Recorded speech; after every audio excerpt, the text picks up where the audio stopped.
Bien bonsoir, la planète fête la musique ce 21 juin. La particularité cette année au Sénégal, le retour sur scène exceptionnel de Youssou Ndour, l'actuel ministre du Tourisme et des Loisirs.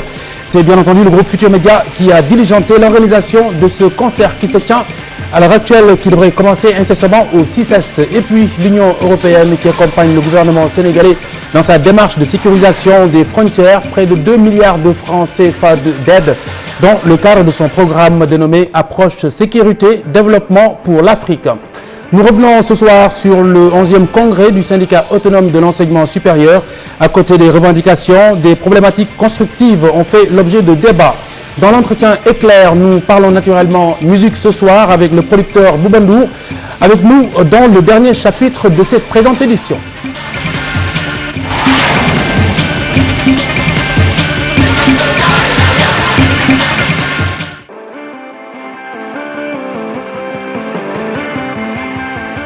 D'abord, cette bonne nouvelle qui concerne cette pénurie de gaz butane, débarquement aujourd'hui d'une cargaison de plus de 4000 tonnes.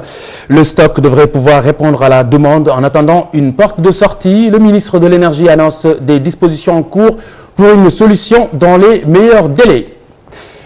Cap sur le 6S pour parler justement de la fête de la musique ce soir. Les plateaux rivalisent bien entendu de décibels ce soir. Ce soir, ce sera une nuit bien sonore. Le ministère de la Culture a mis en place 6 plateaux à travers le Sénégal cette année. La diversité culturelle est à l'honneur. À Dakar, le 6S accueille le plus grand rendez-vous grâce à GFM. Le groupe Futur Média qui a diligenté la participation de Youssou Ndour, l'actuel ministre du Tourisme et des Loisirs à cette fête de la musique. Le concert sera retransmis en direct sur cette antenne. Et tout de suite en duplex du 6S, Boubacar Diallo est avec nous. Bonsoir Boubacar. Bonsoir Khalifa Diakhaté. Alors je vous laisse nous faire vivre déjà l'ambiance d'avant-concert comme vous savez le faire. Alors l'ambiance d'avant-concert, c'est qu'en fait la balance a été une balance exceptionnelle qui n'est même pas encore terminée parce qu'en fait les derniers réglages sont en train d'être faits ici même au 6S. Mais retenez tout simplement que l'embouteillage a déjà démarré ici au 6S parce qu'en fait c'est le ministre du Tourisme et des Loisirs qui sera sur scène, alors qu'il retrouve ses grands amours, c'est-à-dire là où il a démarré, c'est-à-dire dans la musique. Alors vous savez très bien que c'est l'artiste africain le plus célèbre en Afrique, l'artiste africain qui est le plus célèbre après Nelson Mandela, qui n'est pas un artiste, mais c'est l'un des Africains les plus célèbres au monde, qui fait son retour sur scène ici au 6S. Pourquoi ce retour sur scène? C'est le groupe Futur Média qui a demandé exceptionnellement à monsieur le ministre du Tourisme, qui nous a fait attendre au moins pendant plus d'un mois, plus de 15 jours. Nous avons discuté avec lui, échangé plusieurs fois, tenu des réunions. Nous sommes enfin arrivés à le convaincre pour nous livrer un spectacle.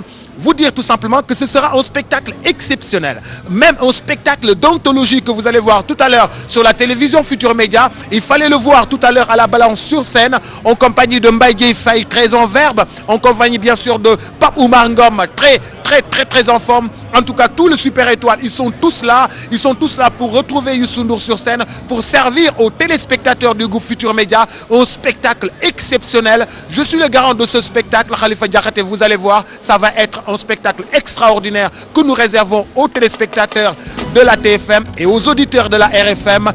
Avec plaisir, nous serons là pour vous servir. Ce sera tout à l'heure, Khalifa Diakhaté.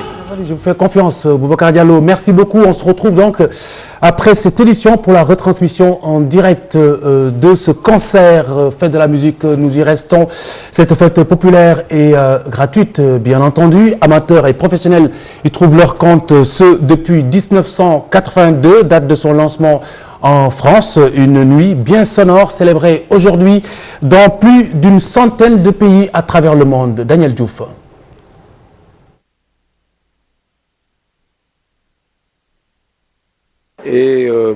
ca ndorteelu xew-xew bi fête de la musique xalaatu français bi di Maurice Fleuret la woon nekkoon directeur de la musique et de la danse ca réewum France dafa nemmeeku woon ne 1 million nit maanaam benn ci ñaari ndaw yoo jël dafay jëfandikoo bu baax benn instrument. Jack Lang, ministre de la culture ca jamonoy Mitterrand, sukkandiku ci xalaat boobu daal di créer fête de la musique ñaar fukki fan ak benn ci weeru juin ca atum 1982. ñu jublu woon ci gëddal musique yi desee siiw musique cosaan ak lépp li nga xam ne du lu professionnel.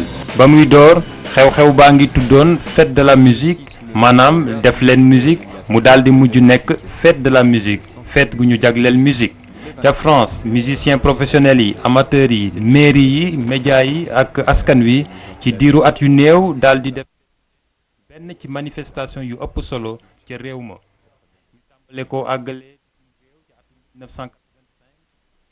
Nous retrouvons Daniel Diouf dans un instant pour la version, la bonne version, la version française de ce récit. Et nous poursuivons toujours avec la musique. C'est donc officiel, Bercy 2013 se tient le 12 octobre prochain à Paris. Le manager de Youssou Ndour souligne que l'événement est placé cette année sous le signe de la promotion de la destination Sénégal. Madi Dramé l'a indiqué en marge de l'installation de la scène du CCS justement pour le concert de ce soir. Écoutez-le. C'est un grand jour. Nous allons aujourd'hui assister à un événement exceptionnel, unique en son genre, et je me dirais même, je ne trouve pas les mots. Donc c'est vrai que Youssou Ndour en tant qu'artiste est très attendu par tous ses compatriotes, par le monde entier, et je puis vous assurer déjà que cette émission, ce concert va se dérouler dans une atmosphère très chaude mais très conviviale aussi. Youssou Ndour est chargé d'une mission qu'il peut bien réussir, bien sûr. Moi je disais même que avant même d'être nommé ministre, Youssou faisait la promotion de notre pays. Ouais, donc aujourd'hui c'est à titre officiel peut-être qu'il va devoir exécuter certaines activités dans le cadre de la promotion du Sénégal. Et justement, nous voulons l'accompagner à travers donc une tournée promotionnelle qu'il va entamer dans certains pays. Je crois qu'il y a des voies mieux autorisées que la nôtre. Et l'objectif sera de vendre la destination. De vendre la destination du Sénégal, tout simplement. Nous parlons de la sécurisation des frontières. Le gouvernement du Sénégal bénéficie d'un coup de pouce de l'Union européenne, près de 2 milliards de francs CFA pour l'accompagnement justement de notre pays. Dans ce sens, le représentant spécial de l'Union européenne pour le Sahel a rencontré la presse aujourd'hui. Le programme Approche Sécurité Développement pour l'Afrique était l'un des points phares de ces échanges. Mardieng Ababakar Tunkara. Contribuer activement aux efforts régionaux et internationaux pour l'instauration du la paix, la sécurité et le développement dans la région du Sahel, tel est l'objectif assigné par l'Union européenne à son représentant spécial pour le Sahel, Michel Dominique Révérend de Menton. Face à la presse, il est revenu sur les contours de sa mission. Premier aspect de ma mission, participer et accompagner les efforts le plus activement possible, les efforts de la communauté internationale dans l'agenda de reconstruction du Mali. Et puis, deuxième partie de l'agenda, soutenir une démarche régionale. Et une bonne partie de mon activité sera d'appuyer des coopérations régionales à cette échelle sur les différents domaines prioritaires, les domaines de la sécurité, la lutte contre le terrorisme, la lutte contre la drogue, mais aussi dans des perspectives préventives. Le représentant spécial de l'UE a également annoncé que dans le cadre de la politique sur la sécurité frontalière, un budget de 3 millions d'euros sera octroyé à l'État sénégalais. Oui, l'Union européenne est engagée depuis longtemps dans des projets frontaliers. J'ai vu le ministre de l'Intérieur tout à l'heure m'a confirmé que le contrôle des frontières est aujourd'hui une priorité très importante. Nous allons continuer à appuyer très fortement cette approche de consolidation des frontières du Sénégal. Michel de Menton a aussi évoqué la situation au Mali avec l'accord de Ouagadougou qui constitue selon lui un premier pas vers la paix. L'Europe a soutenu, appuyé, participé activement aux discussions de Ouagadougou qui ont donné lieu à un accord, je crois, très important, très historique, qui va permettre au Mali de franchir une bonne étape aujourd'hui dans la voie vers ces élections. Avec la nomination d'un représentant spécial pour le Sahel, l'Union européenne montre encore une fois que le dossier africain lui tient à cœur. Un intérêt qu'elle montre avec le lancement de son programme Approche Sécurité Développement pour l'Afrique.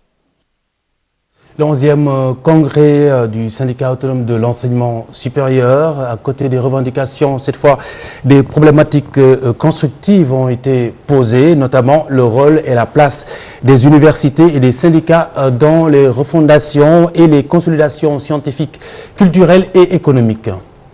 Nous voulons sortir d'une université renfermée sur elle-même. C'est ça que nous avons intitulé le thème. Donc, rôle et place des universités et des syndicats dans les refondations et ou consolidation, donc citoyenne, scientifique, culturelle et économique. À la retraite, le problème est que les enseignants du supérieur sont quand même dans des conditions relativement bien. Ça, il faut le reconnaître. Pendant leur activité.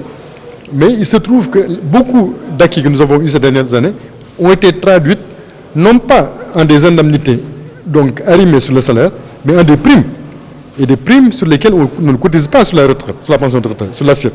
Ce qui fait qu'une fois par la retraite, toutes ces primes-là disparaissent. Et l'enseignant se trouve dans des conditions de vie, mais à la limite misérables. Intégrer l'éducation environnementale dans l'apprentissage scolaire, un projet du ministère de l'Environnement.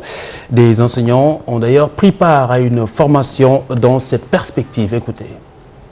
L'objectif de cet atelier est d'amener des enseignants, notamment les instituteurs, à être capables d'intégrer l'éducation environnementale dans les apprentissages scolaires. Il faut dire qu'au-delà des établissements, nous vivons une agression dont l'environnement fait l'objet, aussi bien dans la rue, dans les établissements et dans les foyers, dans les ménages, dans les familles. Maintenant, le constat qu'il est facile de faire aujourd'hui, c'est que de toutes les actions qui ont contribué à dégrader l'environnement, l'action de l'homme est plus importante. Donc c'est au niveau de l'homme qu'il faut agir par le biais de l'éducation.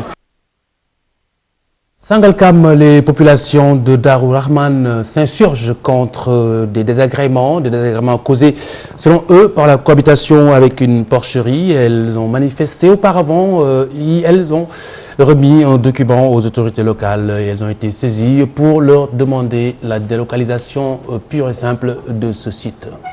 Arborant tous des foulards et brassards rouges et blancs, des populations de Darou Rahman, Sangalkam ne veulent plus cohabiter avec la porcherie implantée dans leur quartier. Des habitants très en colère qui craignent pour leur santé. Cette porcherie porte sérieusement atteinte à notre qualité de vie. Du fait de son impact nocif sur notre environnement, notre santé et celle de nos enfants. Une odeur, et vous l'avez senti, nauséabonde, pollue régulièrement l'atmosphère, nous empêchant même de nous alimenter correctement. La nuit, c'est une fumée inqualifiable provenant des excréments brûlés des porcs qui empêchent nos chambres, occasionnant des toux sèches, surtout chez les enfants. Des populations de Darou Rahman qui exigent la délocalisation de cette porcherie. Nous sommes systématiquement torturés par un seul et unique individu non résident. Il n'habite pas le quartier. Avec l'hivernage qui se profile à l'horizon, la situation va comme d'habitude empirer. Ça va s'aggraver et nous ne comptons plus nous laisser faire, nous laisser empoisonner. Après avoir improvisé une marche, ces populations qui donnent un ultimatum de 15 jours aux propriétaires de cette porcherie ont remis un mémorandum au président de la délégation spéciale de Sangalkam.